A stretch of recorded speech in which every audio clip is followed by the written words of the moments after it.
Welcome to the Growth Lab podcast, the only B2B sales podcast with proven strategies, tools, and tactics for selling into construction, FM, and property management. I'm your host, Matt Harris, the creator behind the Growth Lab.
Process, and I try and mix it up from a testimonial to a case study to maybe a video, and I think you're going to get to know the client better to know which one will work better.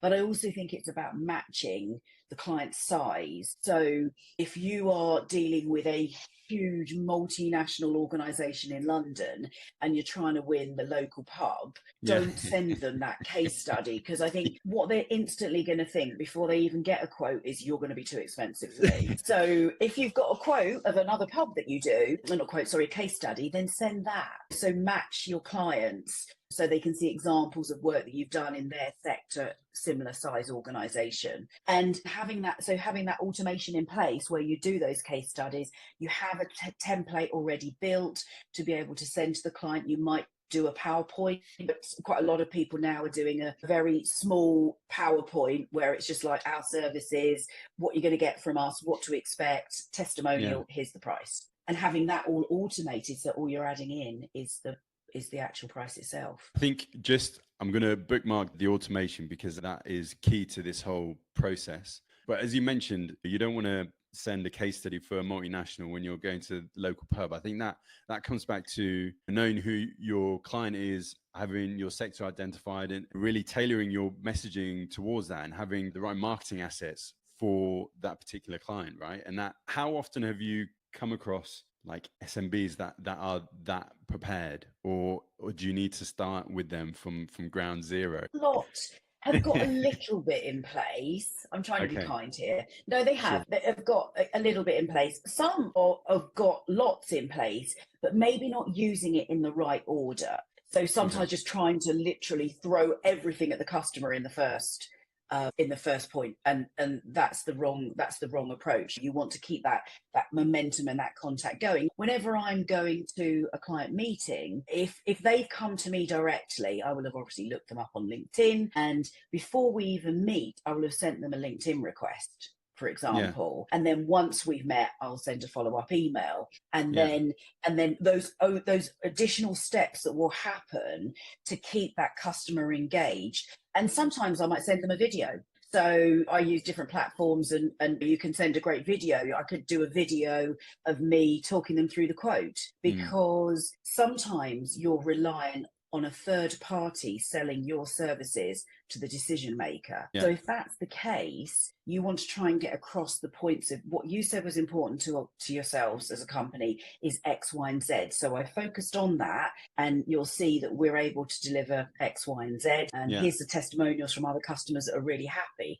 So maybe if you are a little bit more expensive, but you've gone to that extra effort, and they can see that the services that you're offering are actually something you can deliver because you've got video evidence or case study evidence to show that you have happy customers, then that might help it win it. But I think video can work really well when you're trying to, we talk about process, when you're trying to sell a quote in, when you're not talking to the decision maker, because then they can forward it to the decision maker. Here's the quote, and attached is the video. And I'm talking like 3 to 5 minutes. Okay. So you're not doing a story. It's not a whole movie That's premiere. what the brochure and all that is.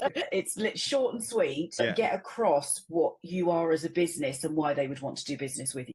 And I guess it's a differentiator as well, right? Because how often are they going to get a quote with a video overview to consider? And yes, even if you're not successful in the quote, like, you're going to stick in their mind, right? So when it comes to renewal or another opportunity comes up, then I'm pretty sure that you're going to stand out and you're going to be top of the list in terms of then getting in contact with you. You mentioned exactly. If you enjoyed this episode of the podcast, make sure you hit that follow button on Spotify or Apple Podcasts, or hit that subscribe button on YouTube to get early access to the next episode. And if you want weekly B2B sales tips sent directly to your inbox, make sure you subscribe to the Growth Lab newsletter via the link in the episode description. Until next time, stay grinding.